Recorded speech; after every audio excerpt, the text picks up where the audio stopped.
Good evening and welcome to Altos, your weekly Catholic news program here on Trinity TV and now showing on the national television station TTT Limited. My name is Neil Parsonlal. Here's a look at this week's top stories. The Gonzalez community turns to prayer for healing following the brazen murders last weekend. The funeral for the late Cardinal Felix of Dominica will take place in St. Lucia. We'll give you an update.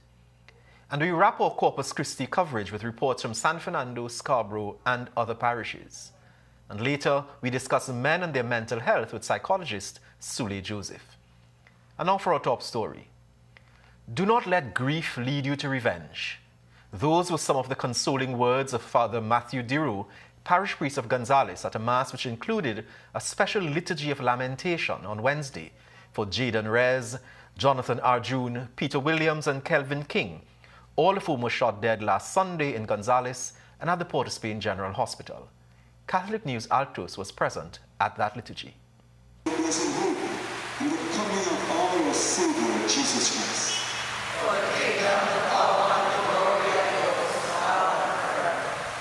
The family of victims and residents from the Gonzalez community, traumatized by the events, gathered to pray for healing.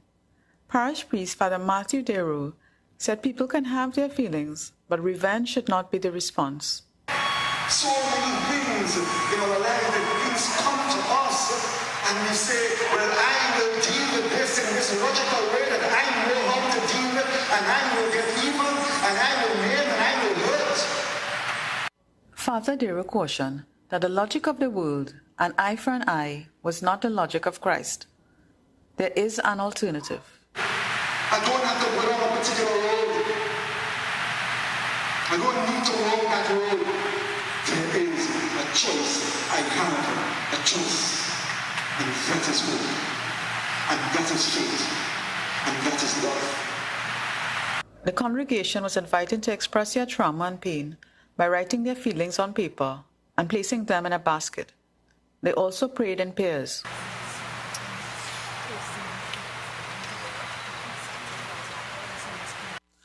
I am Lara Pickford-Gordon for Catholic News, Altos.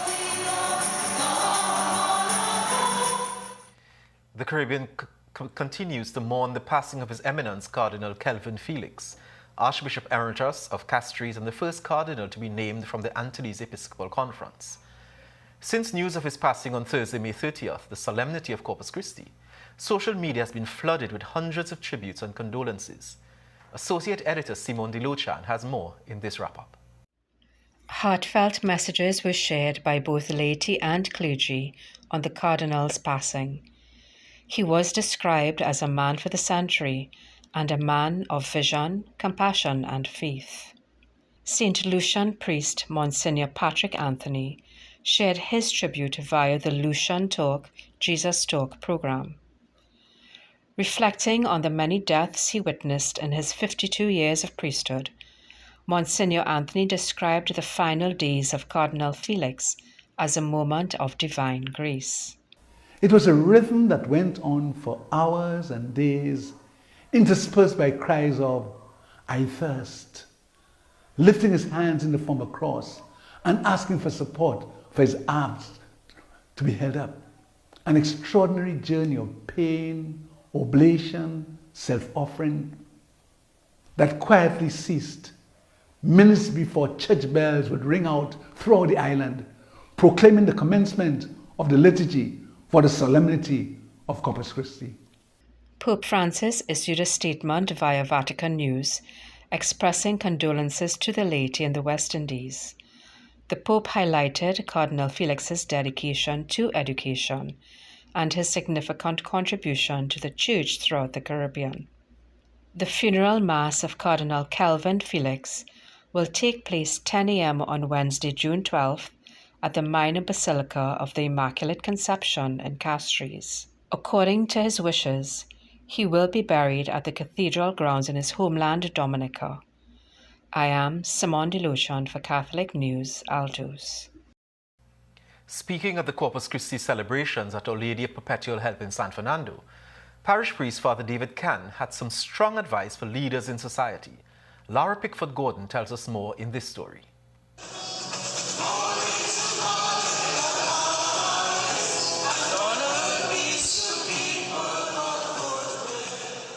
Followers of Christ are people of truth. Unfortunately, telling lies has become easy in the society and even for Christians. We have too many Christian leaders who are liars. So they're leading us down a road of perdition. We have many people who say they are for Christ, but action speaks louder than words. They say it, but their actions does not reflect that they are really for Christ. While people can say they have attained Eucharistic glory in different ways, it has to be reflected in their daily life.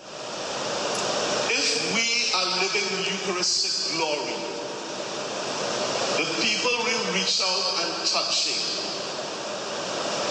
what are we communicating to them? Do we make their situation better? I am Laura Pickford-Gordon for Catholic News, Altos. And in our sister Isle, the Catholic community there celebrated Corpus Christi with a special motorcade. Despite the rain, parishioners turned out in large numbers to participate. The day began with Holy Mass at St. Joseph's RC Church, led by Father Leslie Tankai. The Blessed Sacrament was then taken to key locations in Scarborough. The motorcade made 3 prayer stops: the I Love Tobago sign, Scarborough Roman Catholic Primary School, and the Gardenside Car Park. Prayers were offered for the education system, the rising crime rate, and local resources. The motorcade concluded with benediction at St. Joseph RC Church, where the congregation consecrated their lives to the Eucharist. And back here at Santa Rosa Church in Arima, they hosted a night of praise and healing in the park on Friday, May 31st, Indian Arrival Day. The event featured clergy and choirs like Grace Music Ministries, People of Praise, Christi Amor Choir, the St. Anthony's Music Ministry from Point Fortin, and 4-4 Music Ministry. The night ended with midnight mass celebrated by Father Raymond Francis. Here are some scenes of the night compiled from videos submitted. I won't be quiet, my God is alive. I won't be quiet, my God is alive. Just be free in the name of Jesus. We are set free in the name of Jesus.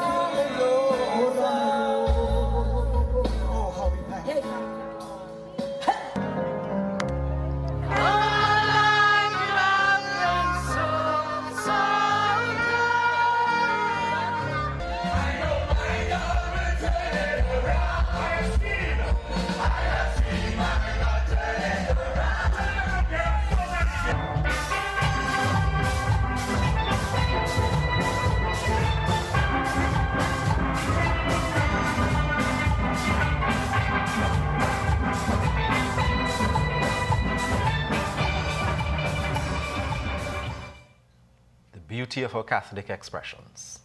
And in some international news, there's a poignant piece of art in Rome. The display of Salvador Dali's deeply spiritual painting, Christ of St. John of the Cross, is part of the Heavens Open series of artistic events scheduled as part of a cultural journey towards the 2025 Jubilee year. Rome Reports has more in this story. This is one of the most striking representations of Christ. Jesus on the cross, with his face hidden looking down. The image shows no signs of suffering. Neither are there the symbols of the Passion. No wounds, no nails, no crown of thorns. It's only the figure of the Lord in the middle of a dark sky that opens to the sea, where 2 fishermen are working. This is what the Spanish painter Salvador Dali wanted to represent. But his inspiration for this painting cannot be understood without seeing this small piece of paper, a relic of St. John of the Cross that moved the artist. L'idea di questo Cristo nacque. The idea for this Christ was born after Dali visited Avila in late December 1948, when upon entering the Monastery of the Incarnation, Carmelite nuns showed him the small drawing made by the Carmelite mystic John of the Cross in 1572. After an ecstatic vision he had received from God. For the first time in history, the drawing and the painting will be on display together. One initiative ahead of the Jubilee is to bring religious art closer to the Roman locals and to tourists from all over the world. If someone looks closely at the painting, they will notice a small detail. In the background, there are mountains that contrast with the surrounding landscape, and the peaks form a unique profile, Dali's face. C'è un evidente errore.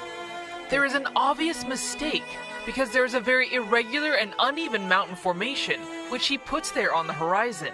Really, Dali is not there. Actually, it is the profile of the artist, who, as if he were lying down looking at Christ, wanted to inscribe himself within the painting to pay his personal homage to the Lord, who was revealing himself interiorly to Dali at that moment in his life. This Dali exhibition was inaugurated on May 13th and will be in Rome until June 23rd.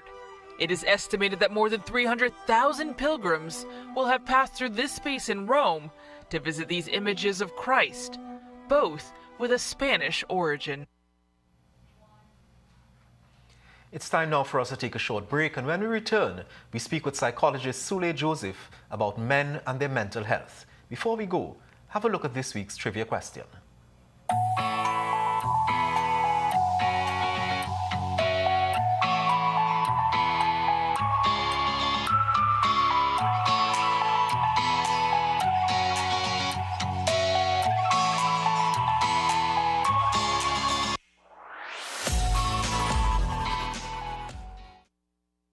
Thanks very much for staying with us. We hope you were able to get the answer to this week's trivia question. In Western culture, men are expected to be stoic providers, individuals who are valued for what they offer society first and foremost. They've been traditionally valued based on physical strength and mental toughness, without a tendency to show their softer emotions. Recently, we've seen some changes in this. Men's mental health concerns, however, have often been ignored and altogether stigmatized. June is Men's Mental Health Month, and on set with us today is psychologist Sule Joseph to walk us through a bit and unpack some of the issues associated with men's mental health. Sule, welcome to the set. Thanks for having me, Neil. Yeah. Tell us, from the get-go, what are some of the most common mental health issues affecting men? Well, we're making an assumption here already that everybody accepts that men suffer with mental health issues, right? Is that a thing? Do men suffer with mental health issues? I mean, the conceptualization of manhood is somebody who can handle it all. If you can't handle it all and you have a breakdown and you're suffering with mental health issues, are you a man, right? So we jumped the gun into talking about the various issues that men deal with, because essentially, a lot of men are stigmatized as perhaps not being men because they have to deal with mental health issues. And it goes against the gender norms and the expectations of a man being expected to handle everything. And incorporated in everything is his own mental health. So if you can't handle that, then are you really a man? Yeah, because and the socialization that we've been exposed to in a number of cases was if you as a boy, if you're crying, then you're being girly. Of course. And you're supposed to suck it up and just continue. Nobody asked me if I'm afraid of the cockroach or the dead rat. You know what I mean? My job is to go take it out. That's my job. And forget how I feel, stuff my feelings, hide that, and just go do the job. Which is what we train our young men and then big adult men to be. To be persons who stuff their feelings, put aside your mental health, and just do the job. But the effect of that, as we've seen in so many cases, let's say in domestic violence, for instance, is that the only way I can express my emotions is through violence. Well, the thing is, we have been socialized to not express emotions or express our inner feelings and so on, except through very specific means that are acceptable to the society. And I call that we are allowed 2.5 emotions. The first emotion is happy. You're allowed to be a happy man. So if you're happy, great. That's excellent. That's allowed as a man. You can be happy. You can be angry. That's acceptable. A man can get angry. And you can be numb. That's the half emotion I call the half emotion, right? You're allowed to be numb or feel nothing. From the time you start talking about a man being sad or a man crying and so on, you're entering into a realm of non-manhood, of what men start, you refer to as a sissy man or a pseudo-man or those sorts of things. And so you're right. When we express, and I know we don't have time to get into the differences between emotions and feelings, but essentially, when the emotions that men feel, which are natural emotions, that's natural responses to stimuli, external stimuli, right? Oftentimes are not the feelings that we display. So we may have an emotion of sadness, but the feeling we express is anger. Yeah. So what we show is that in domestic violence, you might be disappointed with something that your wife did, you may feel hurt, but then you express anger as a feeling because that's what's acceptable. That's an acceptable feeling for a man to display, right? And so yes, you'll see a lot of things like domestic violence. You'll see a lot of men lashing out. You'll see a lot of men shutting down. And you'll see, this person is really cold and they can't, and it might just be not that they're cold, but they have a lot of emotions and they don't know how to express it safely. But in your practice as a psychologist, and you treat with people right through, what are you seeing? Are more men coming forward for, putting up their hands and saying, I need help? Actually, I would say within the last 2 to 3 years, I've started seeing a lot more male clients. Previously, it was predominantly women and children. And I'm now seeing a lot more male clients recognizing that they have their own mental health needs to take care of and coming and stepping forward. I'm seeing male clients reaching out for family therapy, for relationship therapy. So male clients saying, listen, I recognize something is not quite right here and I need me and mine. I am the head of my household and me and mine, we need to come and address the issues that we're having because I'm having a difficult time doing that. And when you see that happening, what's the response of the partner? Are they usually willing to come along, or is this, or are we seeing the reverse now, where the partners are saying, no, we can't be bothered with that? It's a bit of a mix actually, and you're quite right. It's a bit of a mix where there's a bit of an inverse role, where now you have women saying, listen, I can't be bothered with this nonsense, right? Let's the woman pray about it, right? So we'll pray about it. I can't be bothered with that nonsense and so on. And they just take your money. It's a scam, right? We'll just work through it. I have a lot on my plate and so on as a working woman and so on and all these other things. And so we're seeing a bit of a reversal in that regard. Now to those persons at home, people watching, what I usually say is, prayer without works is dead. So what you want to do, praying is all well and good, and I encourage it, but you need to put in the work as well. So you need to come to these sessions. You need to find out what the issues are. What are you praying about? You need to pray specifically, right? So you need to figure out what are those specific issues that you're having that you need to work on, and then you can pray about that. Then so you could love Jesus and have a therapist as well. Correct. Correct is right. Yes? Correct is right. Yeah. Jesus doesn't hate therapy. Just for persons at home, he doesn't hate therapy. How do we begin to remove the stigma that is associated with mental health or seeking help for mental health? That is, if I had the answer to that entire question, I would write a book and make millions. But it needs to start, we need to start changing the mindset of the culture. So we have to start earlier. We have to start in primary schools and so on. And making it comfortable and accessible for children to be able to access mental health care. That needs to, in Europe, in the States and so on, persons have their therapists on speed dial. Somebody's getting married and they invite the therapist because it's almost like an extension of yourself, right? When I talk about mental health, I usually compare mental health to physical health. Right. And say, just as we have a spectrum of physical health from physical wellness to physical illness, you have a spectrum of mental health from mental wellness to mental illness.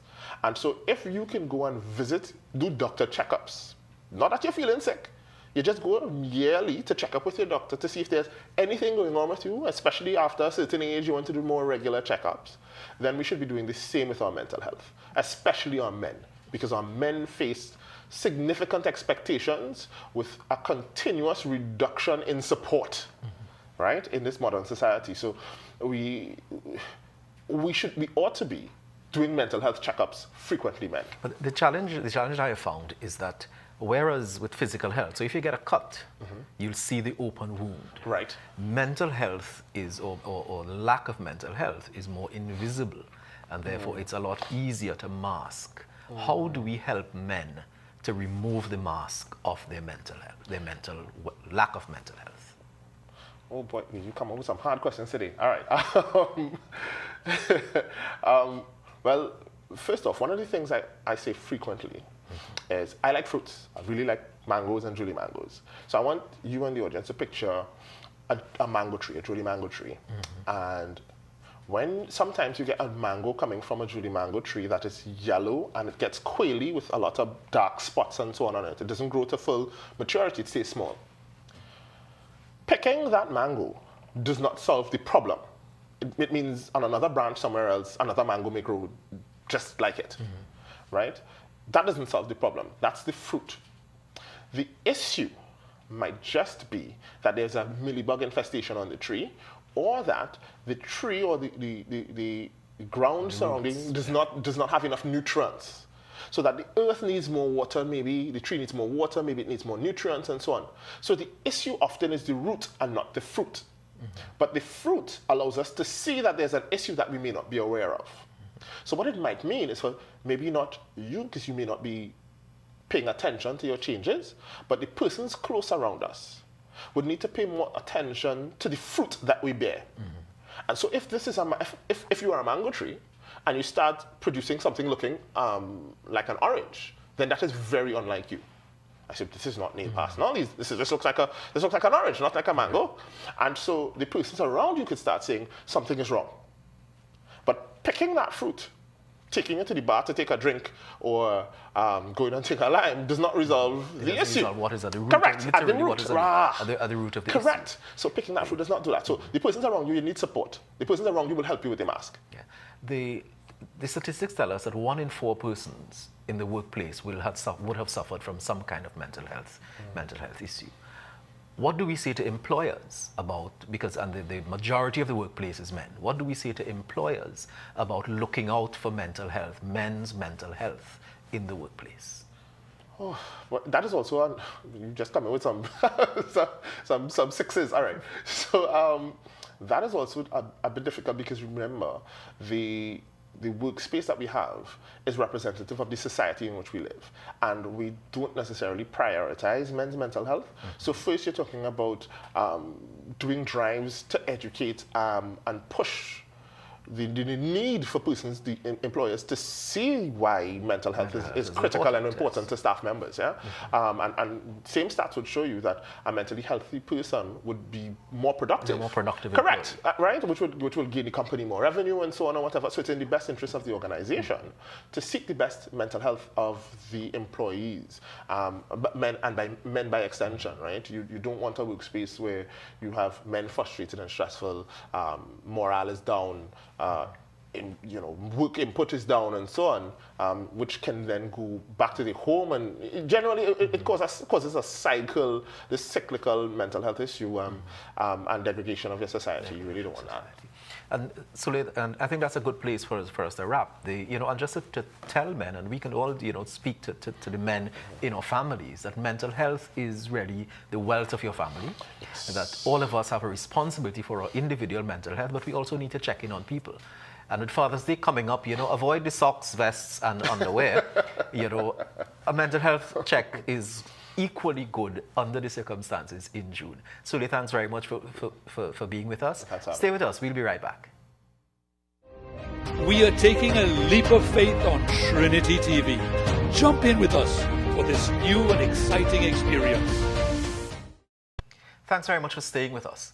Corpus Christi is the largest single demonstration, public witness of our faith in Trinidad and Tobago. Here's a recap of the Corpus Christi celebrations throughout the Archdiocese.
wonderful celebrations.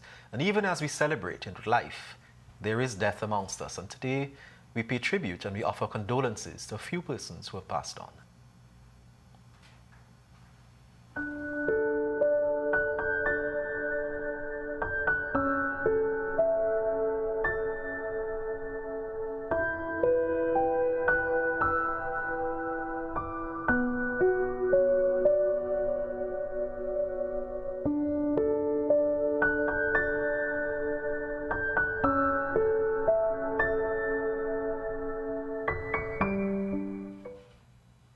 Here's a look at some of the upcoming events in the Archdiocese.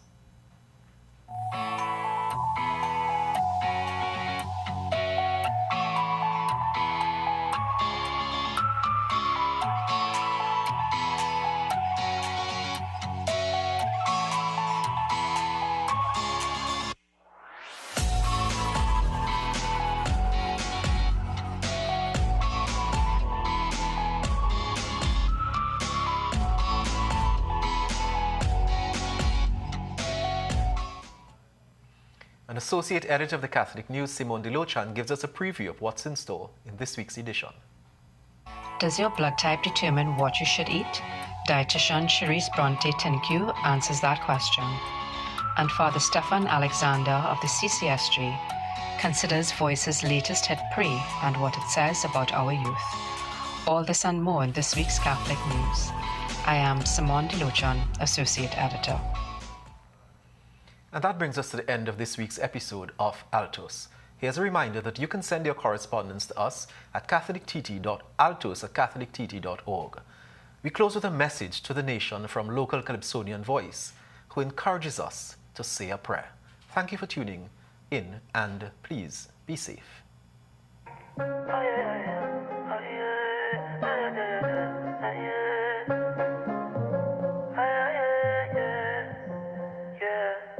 Take a flick, who's a pick? That's my proof of life. But to be honest, I ain't really doing well. Have a lot on my mind.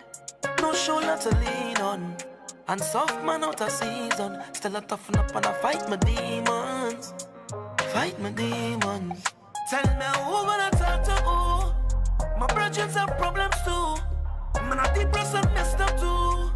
Cause every day is something new. It's just me and I can't sleep at night, cause I bleed and cry.